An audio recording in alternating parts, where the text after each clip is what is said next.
Outlook 2016 series continues, and joining us now from the CME is Todd Bubba Horwitz. Bubba, thanks so much for joining us for this special edition of the Kitco Gold Report. It's great to be here, Danielle, and I think what you want to look at, if you're looking at levels, I mean, I don't think we'll see it, but certainly if gold happened to dip down into that $1,000 level, I think you'd want to be a buyer. I think we're probably very near the lows, if not they're not already in.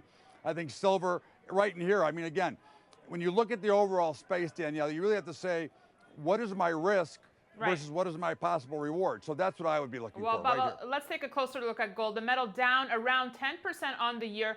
Can the metal move lower in 2016? Do investors still care about the metal? Well, now that's a great question, because for myself, I look at the metal as a commodity, not really as a currency. So when I look at it, I say it's under deep pressure like the rest of the commodities. So I think, could it go lower? Yeah, absolutely, it could go lower. But I think that the probability model states that it's probably going to go higher.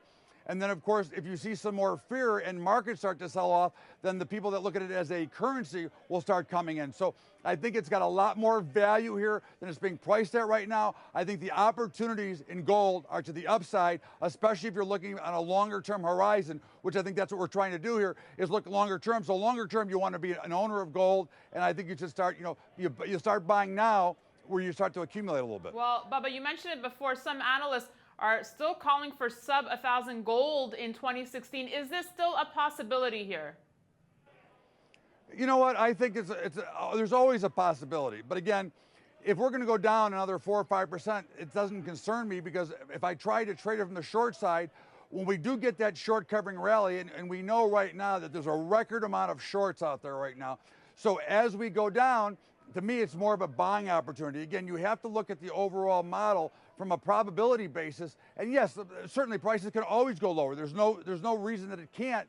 However, we've already seen all the bad news that would play out into that space. Too strong of a dollar, a lousy economy, and all these other things that have played in. So that is really what has kept the pressure on gold. Let's talk rate hikes now, Bubba. Do you think Yellen has enough room to continue raising rates in 2016, or do you think the December rate hike is just a one-hit wonder?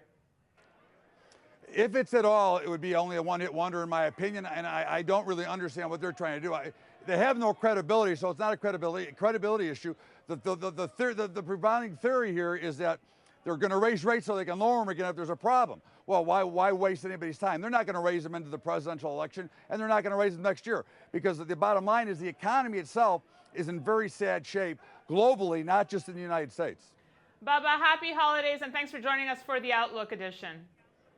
Happy holidays, thank you. And thanks for watching the special Outlook 2016. We'll have more for you throughout the week.